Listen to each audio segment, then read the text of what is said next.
morning, good afternoon, and good evening, and welcome to AMJ Radio Live on Spaces, a weekly conversation hosted on X, the platform formerly known as Twitter, at your very own at AOM Connect. Tune in to AMJ Radio Live every week on Wednesday at 11 a.m. Eastern. To do so, look out for the link posted at AOM Connect, or click on the profile picture of the host you see here when they are outlined in a bright color. That means that they are live or on air. This series has a scholar-on-scholar approach where different members of the AOM research community have the chance to speak to and learn from leading authorities in the broad field of management research. The first Wednesday of every month, we invite a special guest to give their remarks on our theme for the month. We recently had guests like Joanna Meyer speaking about Grand Challenges Research Today, as well as John Joseph speaking about decision-making research today. Look out for the link in our bio for the full list and past recordings of our many, many distinguished guests. The second Wednesday of every month, we hear a teaser of The Lit Review, an incredible podcast diving deep into a recent AMJ paper hosted by Sekou Burmese. The fourth Wednesday of every month features an actual AMJ editor. We get to find out a fun fact about this editor, their expertise, what it's been like serving as an editor at the Academy of Management Journal. And I haven't forgotten the third Wednesday of every month. The third Wednesday of every month is interactive and open to being shaped by you. Look for the form in our bio to submit your ideas for guests, to nominate yourself, to suggest formats for this weekly conversation. It's just past 11 now, so let's open up the conversation. I am Dr. Nettra. I'm a lecturer in entrepreneurship at Bayes Business School, formerly known as CAS. And today I'm really excited to launch a new format. We are going to be making the most of this third Wednesday of the month, which is usually a listener-driven conversation. So the goal of this space as well is to prove that we value your input, we listen to you. The format of this live conversation was actually suggested to us using the form in the pinned tweet at AMJ Radio Live, the pinned post or X. And it is actually the brainchild of one of our listeners here today, Mohammed Benadane. And it's been brought to life as well by Geetika Raman, another PhD student from TBS. Hi, Geetika. Hi, Nettra. It's great to be here today. So Geetika is one of the PhD students helping to bring us this format to life. She's a PhD candidate in strategy at the University of Toulouse Capital in France, and her primary research interests are related to non-market strategies, in particular corporate political strategies, and she works on questions of transparency and responsible management in this area. And we're also joined by Mohammed Bendanane, excuse me for the mispronunciation earlier. Mohammed is a PhD candidate at the Chair of Corporate Sustainability at the Technical University of Munich. His research interests span broadly organization theory and entrepreneurship, and he uses both qualitative and quantitative research methods. So what is the format of today's space, you wonder? Geetika, do you want to share a little bit more about how this idea came to fruition? Absolutely. So the idea here is, of course, as you said, to make this monthly session really PhD driven, to make it about young scholars. And one way we thought of doing that was to give young scholars a place to talk about an article that has influenced or is influencing their research. This is a space to talk about absolutely any aspect of the article. Maybe it's theory development, maybe it's methodology, but the idea here is for us to come together and talk about what we're reading and why it's important to us. Absolutely. And I have to say that we actually have gotten responses about your favorite AMJ article or an article that has influenced your research from PhD students as well as other early and mid-career scholars. So I'll be really interested to follow this conversation over the following months to see which types of scholars submit which types of papers, and I'm sure we're going to have a great list of AMJ articles to add to our reading list if we haven't yet already read them. So what did we say we would call this session again? Well, here's an interesting question, isn't it? Now, perhaps you could think that what we're talking about here are classic papers from the AMJ repository, but I'm not entirely certain that that's necessarily what we want to call this. Do you have any ideas? Yeah, so we really love what Professor Sekou Burmese does. Every month he interviews an author who has recently published a paper in AMJ, and I think that that's really important. And we also know that AMJ articles are widely read, and a lot of the classics are well known, but we had this request from our PhD students to look at older papers.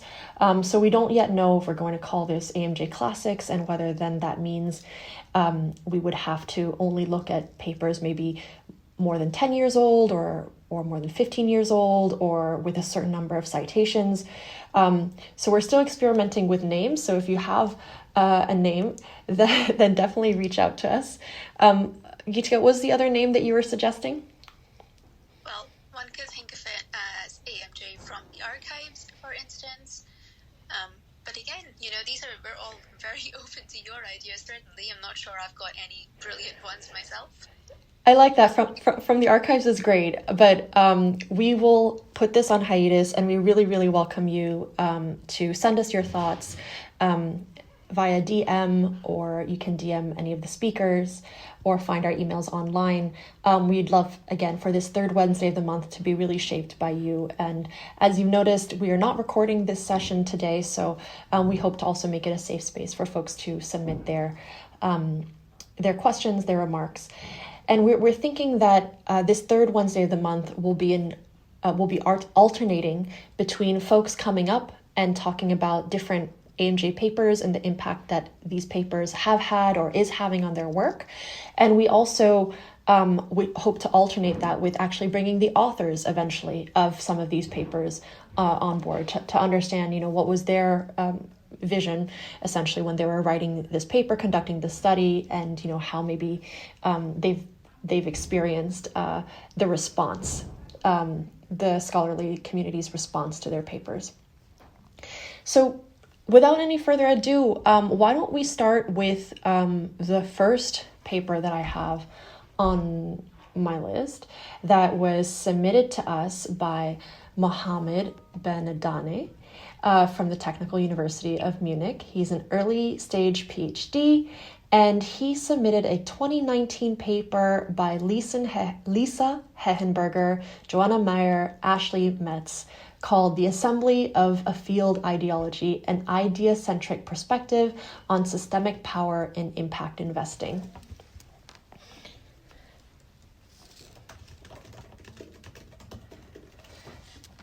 So the comment that was linked here was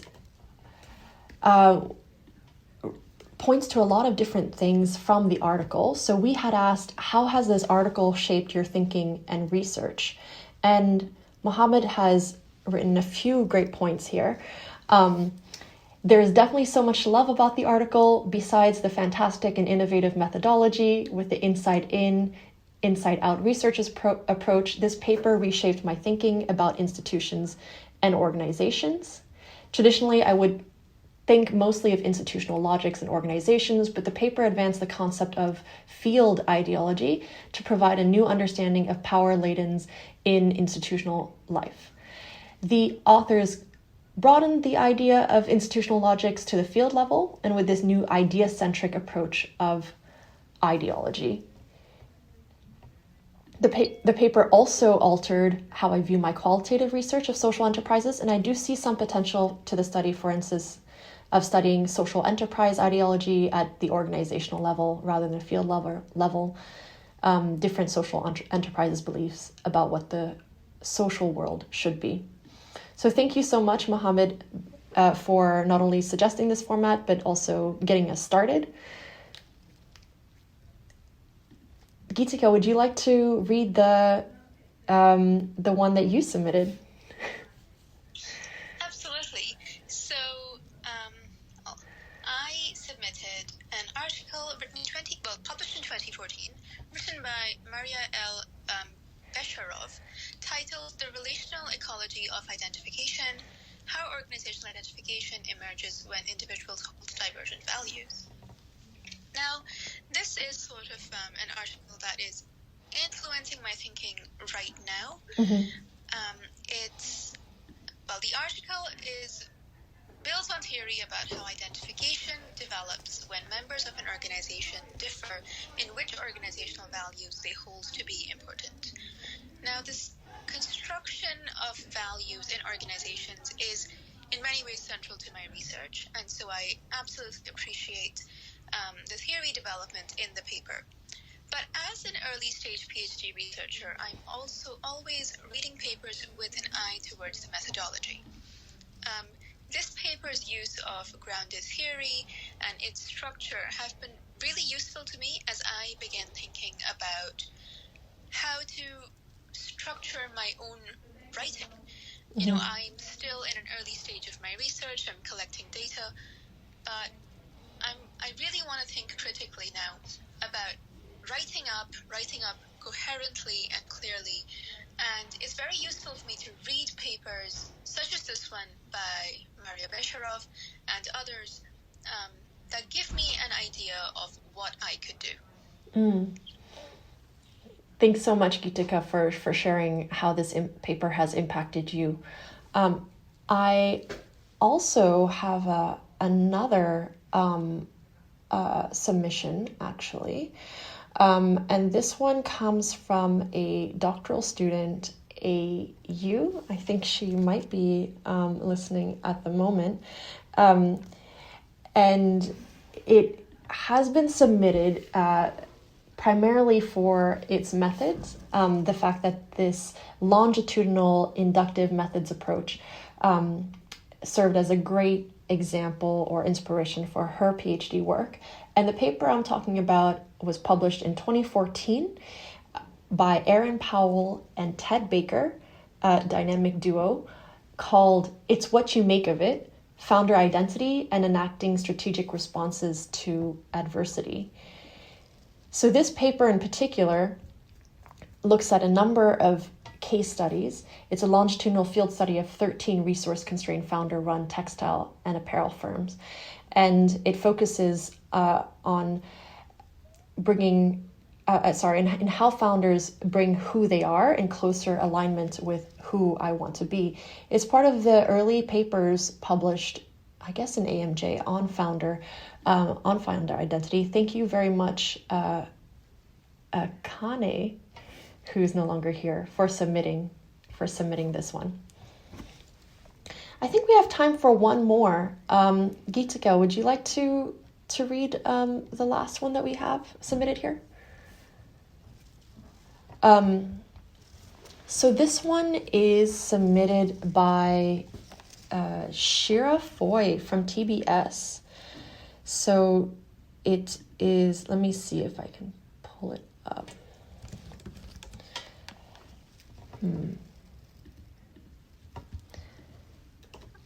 Why don't I read out the title and then you can read out why it was submitted. So this is actually a classic if we're looking at the time it was published. So 1997 by Karen Locke and Karen Golden-Biddle.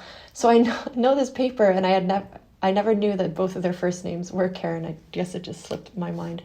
And the paper is called "Constructing Opportunities for Contribution, Structuring Intertextual Coherence and Problematizing in Organizational Studies." And we asked the question, how has this article shaped your research and your thinking? Actually, I think I see her here. Let me see if she would like to come up. No worries if you're not in a public space, Shira. Geetika, would you like to do the honors? Sure, yes. Absolutely. Right, let me... No. Oh, hi. Oh, wait. Has... Oh, wait, we did get the lady herself, Professor Shirfoy. Thanks for joining us. So how has this article shaped your thinking and your research? Yeah, I was so glad you reached out with this invitation to consider these articles that have so much shaped the way we're thinking and the way we're working, and it gave me the opportunity to come back to this one, which is a classic, which I recommend to all my PhD students. It really brings me back into thinking about, from the very beginning when I'm getting familiar with a new stream of research, it already gives me a typology in my mind, kind of 3 different possible structures for a literature stream. So I'm thinking already from the beginning as I'm reading, is this a progressive coherence situation? Is it a synthesized coherence? So how has the field been built up? What does the conversation look like? Or is there some kind of non-coherence here? And according to those 3 different structures that Locke and Golden-Biddle illustrate, it really creates an opportunity to develop different types of contributions. And so I just love the fact that this is one to kind of journey with us throughout the research process. Thank you so much, Shira, for coming on spontaneously and for submitting your favorite AMJ. We're now out of time, but we have collected quite a few inspirational papers. It means a lot to us to understand which papers have influenced you, and we highly recommend you to please submit your influential AMJ papers, the papers that are currently shaping your thinking, currently shaping your research, or have shaped your research and thinking. And this will absolutely shape our conversations going forward as we reach out to them to become guests on AMJ Radio Live, and also add to our own reading list. Thank you so much, Nettra, for having me on, and it was absolutely great to be able to talk to you and also to hear everyone else's ideas. It's so nice to get an insight into what people are reading and why it's important to them. Overall, a really interesting session for me. Thank you, folks. We will tweet the form for you to submit your AMJ influential papers at AMJ Radio Live, and please submit your favorite papers, and we'll read them out on the 3rd Wednesday of every month in the coming months. Thank you so much. Have a lovely rest of your day.